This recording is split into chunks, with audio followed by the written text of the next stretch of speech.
noche en Desde las Cámaras, el análisis del paquete de la Ley de Ingresos que se discutirá en la Cámara Baja. Y nos hablará del tema la diputada Laura Imelda Pérez, quien es secretaria de las comisiones de Hacienda y Crédito Público y de Presupuesto y Cuenta Pública. Además, el senador Rafael Espino, presidente de la Comisión de Estudios Legislativos, nos explica la importancia de la corresponsalía bancaria entre México y Estados Unidos.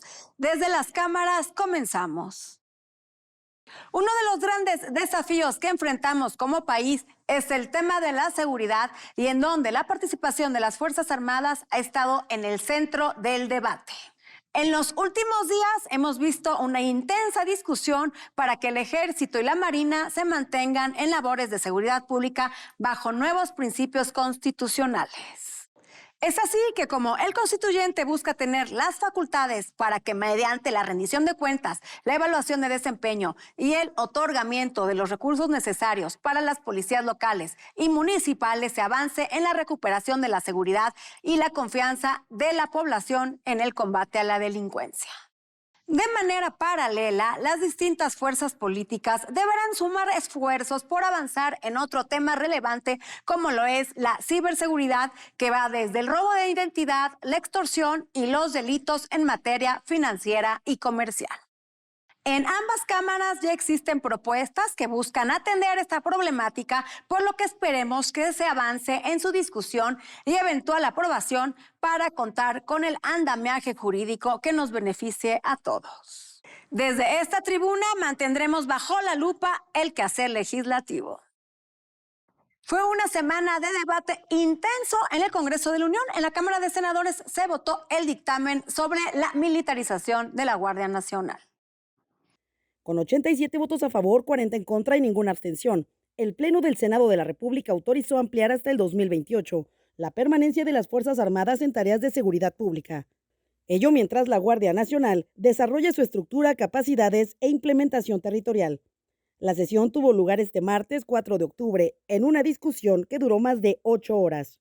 Se presentaron reflexiones a favor por parte de Morena y sus aliados, entre ellos PT y el Partido Verde. El senador Ricardo Monreal comentó: y nadie podrá negar que son avances mucho mejores que lo que estaba plasmado en la minuta que proviene de la Cámara de Diputados. Y fue un trabajo intenso de redacción. Plasmamos, pues, facultades de control constitucional del poder legislativo sobre las Fuerzas Armadas. Eso se llama contrapesos.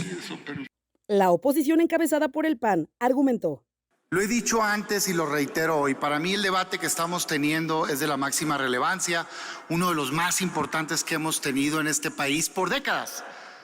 ¿Qué hacer en seguridad pública, militarizar o no? También se expresaron legisladores con votos a favor de partidos como el PRI y el PRD. No se está militarizando al país. El país está militarizado. Lo que necesitamos ahora es desmilitarizar al país, encontrar y crear una ruta de salida de esta estrategia que ha probado que no puede dar resultados, entre otras cosas, porque el diseño de un ejército es absolutamente diferente al de una policía de seguridad. Y hoy el planteamiento que voy a hacer no es a nombre del grupo parlamentario, porque mis compañeros van a votar en la libertad de su convicción. Finalmente, después de la votación a favor por la mayoría del Pleno, este proyecto de decreto se devolvió con modificaciones a la Cámara de Diputados. Posteriormente, el miércoles 5 de octubre, acudió a comparecer a la Cámara de Senadores el secretario de Relaciones Exteriores, Marcelo Ebrard. En el marco del cuarto informe de gobierno, habló, entre otras prioridades, de la relación entre México y Estados Unidos. Pronto habrá más anuncios del gobierno de Estados Unidos respecto a las visas de trabajo, que ha sido la insistencia de México en todos los encuentros, foros, cuanto foro ha habido. Además, anunció una segunda demanda contra fabricantes de armas en Estados Unidos. Desde las cámaras, Claudia Ivette García. El senador Rafael Espino de la Peña, presidente de la Comisión de Estudios Legislativos Segunda, platicó con nuestro compañero Víctor Sánchez Baños sobre la corresponsalía bancaria entre México y Estados Unidos. Es necesario modernizar nuestro sistema financiero, nuestra legislación, especialmente en aquellos sectores en donde necesitamos beneficiar a los más pobres. Nuestros paisanos que viven más allá de la frontera, es necesario que tengan agilidad en el envío de sus divisas a sus familias en México. Para ello vamos a platicar con el senador Rafael Espino de la Peña. Primero que nada, te digo que la regulación en materia financiera es muy importante porque el bien jurídico tutelado es evitar que llegue dinero sucio al sistema financiero en los dos países. Dicho esto, pues hay que tener una legislación adecuada, que no sea excesiva y que no genere oligopolios, duopolios que nomás benefician a muy pocas personas. En este caso, ¿por qué? Porque los afectados directos pues son los paisanos que tienen que ir forzadamente en muchas ocasiones a trabajar a los Estados Unidos. Y bueno, la economía mexicana no es un secreto. Ahorita este año recibirá más de 55 mil millones de dólares en remesas.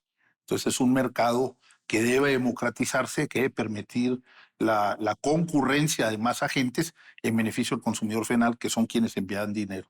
En este caso yo te diré, México, yo recuerdo en 1998 entró al Grupo Acción Financiera de la Organización para la Cooperación y Desarrollo Económico y no tenía ninguna regulación en este sentido. Hemos avanzado muy vertiginosamente, pero tampoco debemos de caer en un exceso de regulación que afecte a los paisanos que con mucho sacrificio van, trabajan y mandan el dinero a sus familias.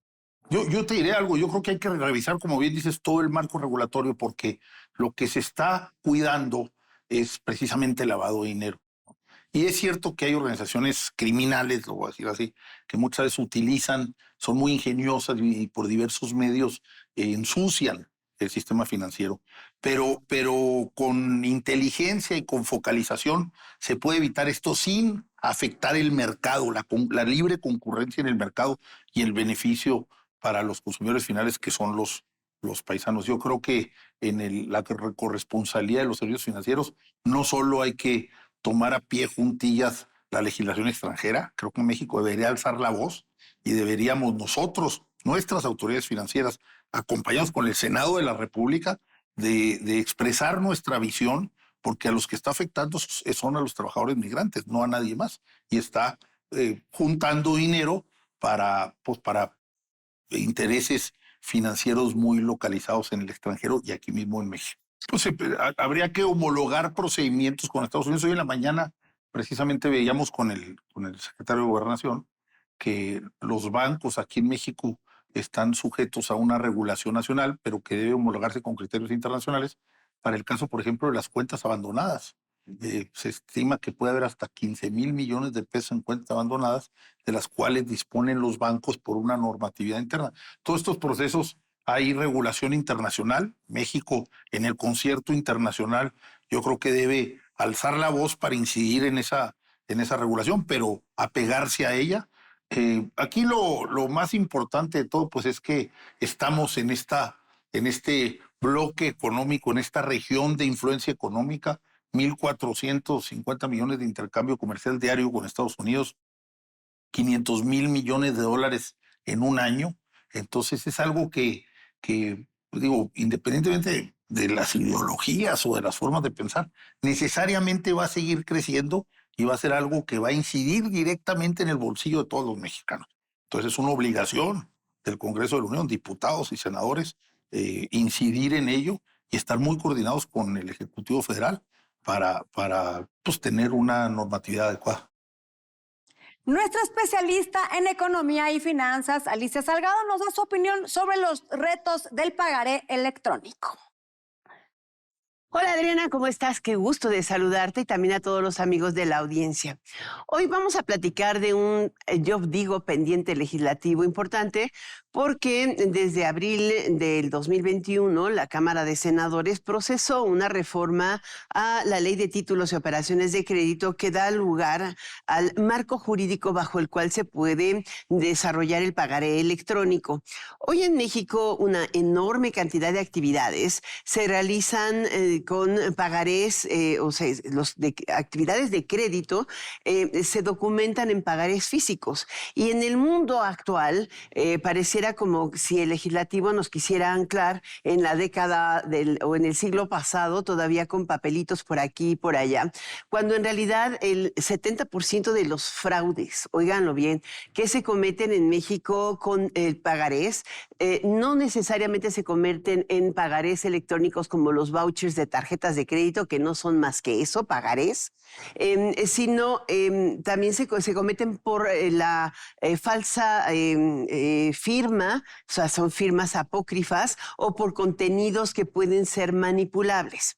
Por eso, la posibilidad que te ofrece la digitalización de un documento como este, el electrónico, facilitaría mucho mercados como el hipotecario o también el mercado de automóviles, por ejemplo, o la compra-venta a crédito de bienes muebles. Creo que esta última alternativa no se tiene muy presente y a veces se hace que la gente no tenga capacidad de acceso financiero, por ejemplo, con alternativas fintech o inclusive con alternativas comerciales, si se inscribiera en la ley de títulos y operaciones de crédito.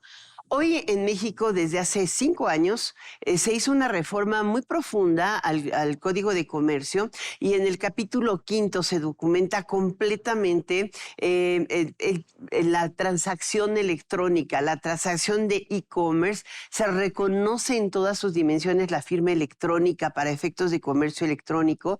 En fin, ya lo tienes en el Código de Comercio. Lo único que hay que hacerlo es llevarlo a la Ley de Títulos y Operaciones de Crédito. Bueno, pues esta reforma aprobada, te digo en minuta, está detenida desde entonces en la Comisión de Economía de la Cámara de Diputados.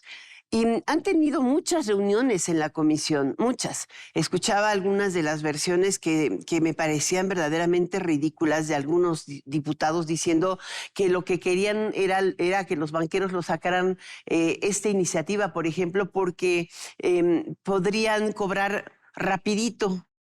Mira, la verdad, se cobra por igual un documento físico que un documento electrónico.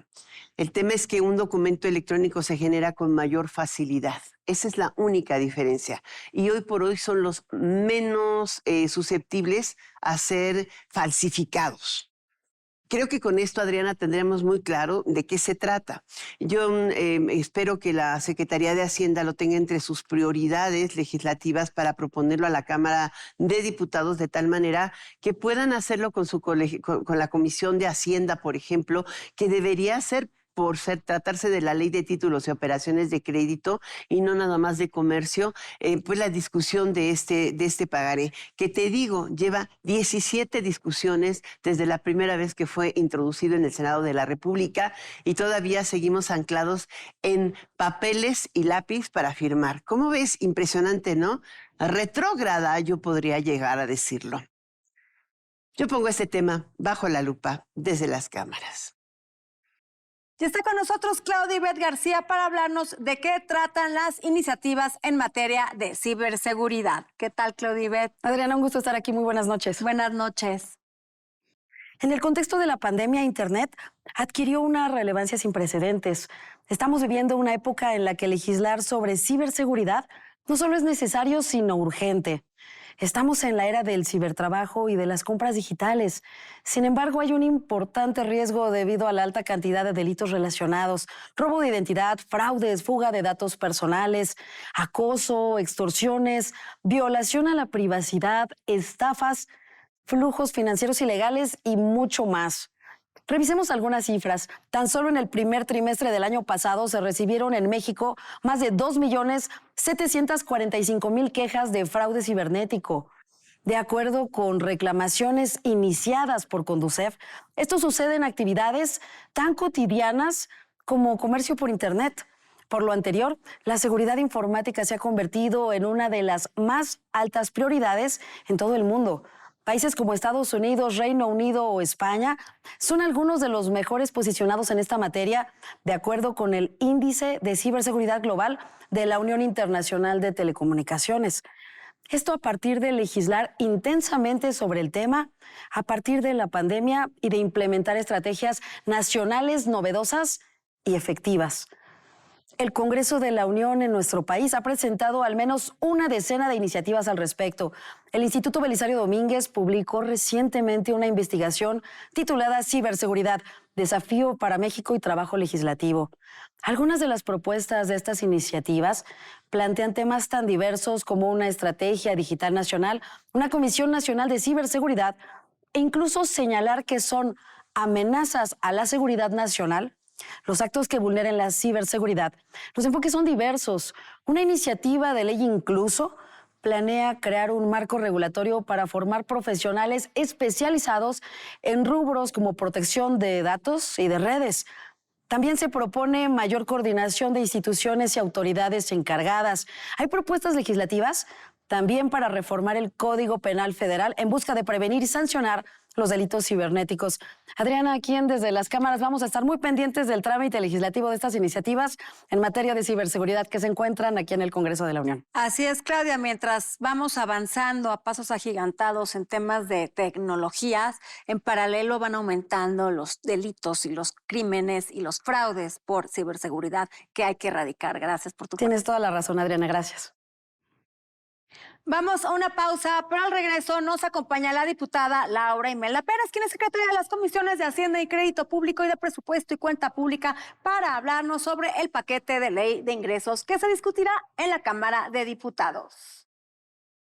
Bueno, primero decir que es un presupuesto con un gasto neto global de 8.3 billones. Tiene un crecimiento de más del 10%, 11% de crecimiento respecto de lo aprobado en 2022.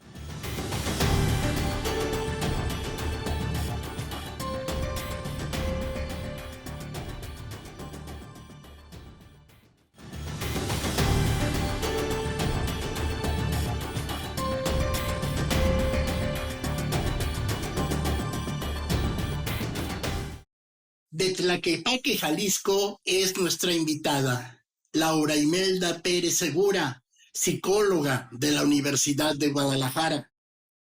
De Presupuesto y Cuenta Pública, también de Hacienda sus comisiones. En la Cámara de Diputados defiende, entre grandes discusiones, el estado fiscal y la ley de ingresos. Escuchemos esta noche cuáles son nuestros progresos.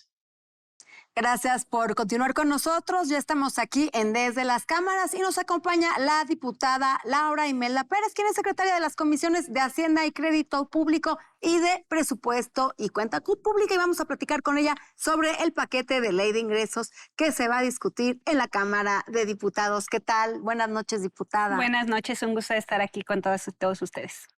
Pues bueno, la parte más importante prácticamente de los diputados viene en estas fechas, que es la discusión y en su caso aprobación del paquete económico, que es el paquete de ingresos de la Federación y de egresos. Así es. Ahorita primero es la parte de ingresos y por ahí de noviembre, el 20 de noviembre, es la fecha límite para que se aprueben egresos. Sí, efectivamente, la primera parte que tiene que ver con los ingresos se discute de manera conjunta, primero en la Cámara de Diputadas y Diputados y luego en la Cámara de Senadores. Nosotros tenemos como límite para la aprobación de ley de ingresos el 20 de octubre. Mientras que para el Senado es 31 de octubre. Una vez que nosotros discutimos y aprobamos ley de ingresos, entonces tenemos ya pues el marco para poder discutir y aprobar el presupuesto de egresos de la Federación, que ese sí es de manera exclusiva de la Cámara de Diputadas y Diputados y se estará aprobando con un plazo, según la ley, máximo al 20 de octubre. Perdón, 15 de noviembre. Diputada, ¿cómo viene ya el primer documento que se envía desde Presidencia? ¿Cómo vienen? ¿Cuáles son las dependencias a las que se les está asignando? ¿Cuáles son las dependencias que vienen castigadas? ¿De cuánto dinero estamos hablando en general? Bueno, primero decir que es un presupuesto con un gasto neto global de 8.3 billones. Tiene un crecimiento de más del 10%, 11% de crecimiento respecto de lo aprobado en 2022. En mi época, perdón la interrupción, que yo fui diputada hace 4 años, estábamos hablando de casi 4 billones. 4 billones. Pues para mira, que tengan un referente de los aumentos que se han ido dando. Sí, en este caso, pues el aumento es bastante palpable y además se refleja también, perdón, en diferentes rubros, entre ellos el gasto federalizado, que también es de manera muy importante. En cuanto a las participaciones que son de uso libre, disposición libre para los estados y municipios, crece más del 14%, mientras que las aportaciones más del 6%. En general, nosotros vemos un presupuesto... ¿En los estados y municipios en general o únicamente para los que son de gobierno? Que luego no, en general. Diferente. Incluso nosotros podemos observar que hay estados que su incremento, porque todos tienen incremento, el incremento es ligeramente menor y precisamente son algunos de los estados gobernados por Morena. Entonces, es un crecimiento generalizado de todos los estados que se está beneficiando con este aumento, sobre todo en las aportaciones, que insisto, es de libre disposición para los estados y municipios. Ahora, nosotros vemos un presupuesto equilibrado, sí con las medidas de austeridad, pero bastante responsable y con un crecimiento importante. Y que enfoca, digamos, las baterías en el desarrollo social. Vemos aumentos importantes en educación, en salud, en programas y en infraestructura. Viene un aumento en infraestructura muy importante, más de $1 billón destinados a infraestructura. Eso es una gran noticia, ya que, bueno, sabemos que las economías de los países tienen mucho que ver con la derrama que genera la infraestructura. Por supuesto, tiene que ver con el empleo también. El empleo. Así es. Y genera las condiciones apropiadas para que las diferentes regiones del país se desarrollen y alcancen el bienestar también.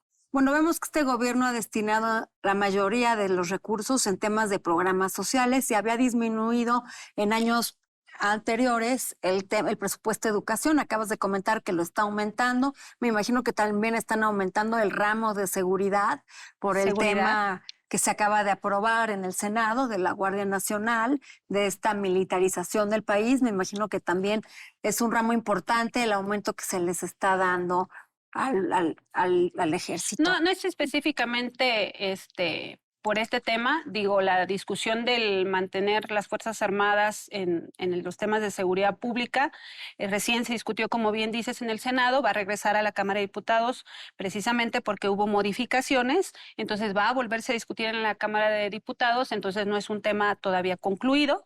Lo que sí es cierto es que en temas de salud, educación y seguridad vienen incrementos, pero insisto, creemos que viéndolo de manera global, digo, no de manera individual, pensando en un distrito, en un municipio o en un estado, sino de manera global, creemos que es responsable, es equilibrado y además tiene una inversión que seguramente se traducirá en inversión, en desarrollo, en aumento del PIB y en derechos y servicios. ¿Cuál es la propuesta de tu partido, de Morena, para hacer modificaciones a este presupuesto? ¿O ya lo que les mandaron está de acuerdo toda la fracción? ¿O traen algunos cambios, algunos anexos, algunas mejoras a esta propuesta? Mira, por supuesto que cada una y uno tenemos una perspectiva. Somos representantes populares y conocemos las necesidades de nuestras comunidades, pero nuestra obligación es verlo. Tú eres de Jalisco. Así el es. tema en Jalisco de la parte de inseguridad es un tema. problema es un que tema. va Acabamos de creciendo. vivir escenas trágicas y vergonzosas. Jalisco es uno de los estados más beneficiados, digo, está en el porcentaje promedio de los aumentos en participaciones y aportaciones. Y también que Jalisco es uno de los programas. estados más relevantes, considerando la parte económica de lo que representa en base al promedio interno bruto de la República, y el tema de esta descomposición que ha ido sufriendo año con año este estado, de la descomposición en tema de seguridad pública. Bueno, es un tema que afecta a la economía, a la seguridad y al bienestar de las familias.